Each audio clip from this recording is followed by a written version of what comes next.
What's up, everybody? Cliff Ravenscraft here. I am coming to you from the Navy Pier right behind me here in Chicago. I am just hanging out down here while my wife and my two daughters are at a Panic at the Disco conference at the United Center. I know I was just here for the Tony Robbins event, drove back home, and yes, I'm back out here in Chicago again. I love this city though. Anyway, I wanted to talk about the topic of, is it lonely at the top? This is something that Johnny just asked me in a comment on a recent vlog episode I put out. And I thought I would speak to that for just a moment. First of all, I don't want to let anybody believe that I, for some reason, feel like I am quote unquote at the top. When I think about where I'm at my journey, I think I'm somewhere around the middle. If you think about like climbing the top of a big, huge building, the big ladder or whatever, I'm not quite at the top. But I know and understand the heart of the question. It is lonely at times when you go out and do things on your own. And especially when you are achieving significant levels of success doing what you're doing. With all of that out of the way, let me just talk about the entrepreneurial journey and is it a lonely journey? When I left my day job as an insurance agent, that first year, it was extremely lonely. Now, I had my wife who supported me. She was actually very involved in the business on the content production side of things. And so that was incredibly rewarding and we were connected, but as the sole income provider for our family, there was a lot of anxiety, there was a lot of fear, there was a lot of self-doubt that, quite frankly, I let her in on some of that, but not all of it.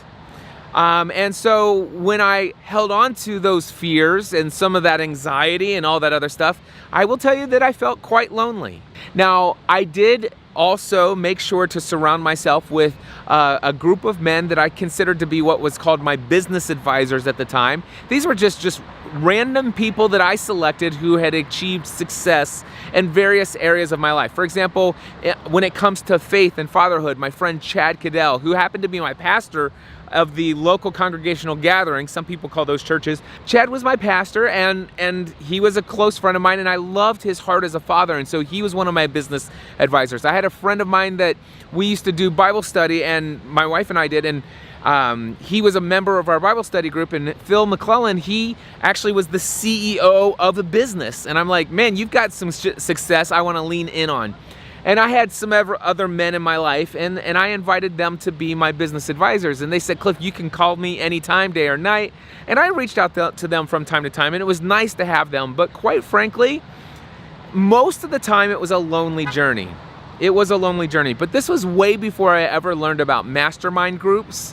And so in the early days, yes, very, very lonely.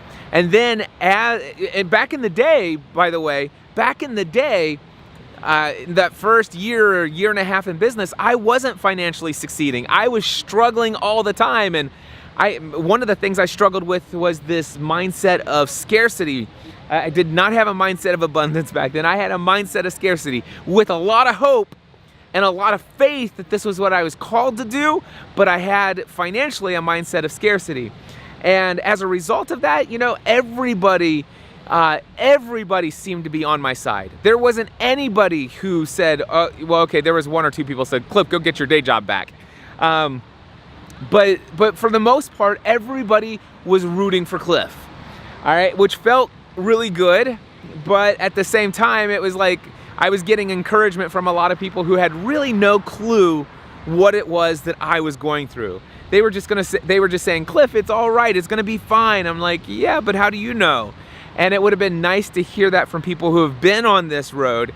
And I was going down a journey and creating an online business. And even my friend who was the CEO of a company didn't necessarily have any clue as in the type of business that I was actually building. So it was very lonely. I definitely was not at the top then, but even at the very bottom, it was quite lonely, except for the fact that I did seem to have the support of an entire community of people where it seemed like most people were rooting for my success. I can't say that I'm lonely. There are times when I'm lonely, but it's only when I choose to be lonely. There are times when sometimes even within the last year that I will have some anxiety, some fear, some extreme amount of self-doubt about the next big thing I feel called to work on, that next big thing that I want to achieve, that I want to put my mind to, that I want to do in this world. And for whatever reason, sometimes I choose not to reach out to the people who I know I can reach out to. But it's only by choice that I'm lonely when I am lonely. And it's not that I intentionally choose it, I just forget sometimes that, whoa, hello, wake up. You have so many people you can reach out to right now. And in fact, this occurred to me just recently, well, maybe 6 months ago. I sent my friend Ray Edwards, I sent him a text message. I said, Ray, do you have time for a call? I really could use really could use a friend to talk to.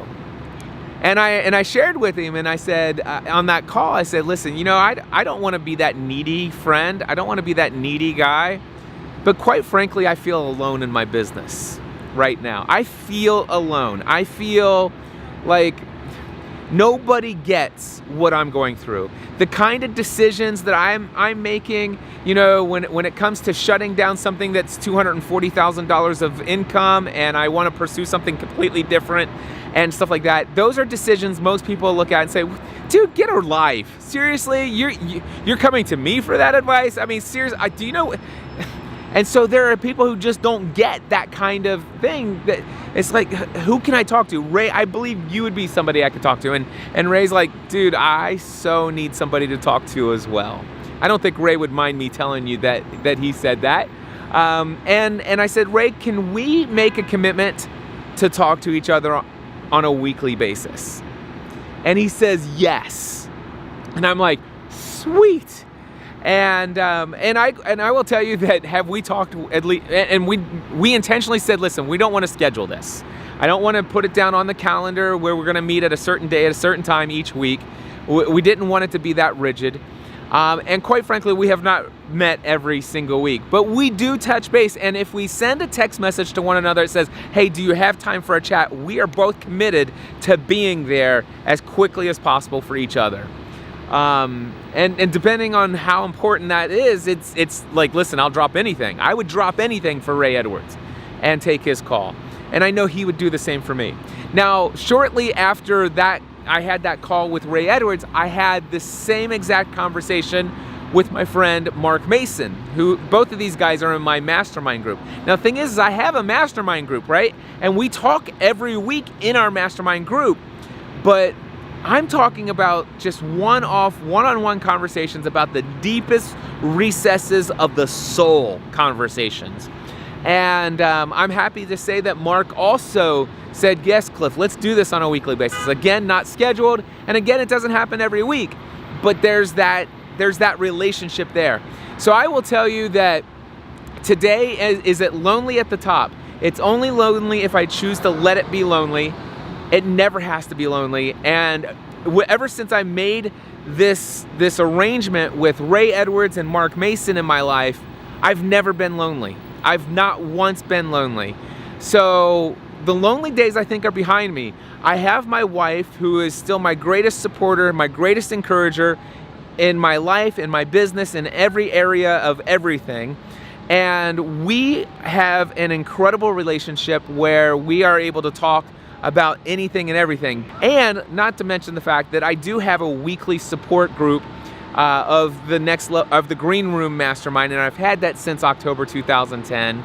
And I also have now this mentoring relationship with up to 24 people. Right now it's 18 people in the Next Level Mastermind. And so I'm having a lot of genuine, authentic conversations with them outside of those meetings. And I'm just not lonely anymore. So Johnny, your question was, Cliff, is it lonely at the top, or is it just awesome every day? It is awesome way more. It's like, it's awesome 98 days out of 100. All right, that's what I will tell you. Life is awesome where I am today, 98 out of every 100 days. And on the 2 days that it's not awesome, I have people like Ray Edwards. I have people like Mark Mason. I have people like Michael Stelzner, Leslie Samuel, Pat Flynn. I have people in my life. I'm not lonely. It's not lonely at the top. It has been along the journey, but I've corrected it by recognizing the loneliness and taking steps to eliminate it. That's my answer. Live, or pre-recorded I should say, from Navy Pier here in Chicago, handheld because I left my tripod at home. I encourage you all to take everything you do, including your relationships, to the next level.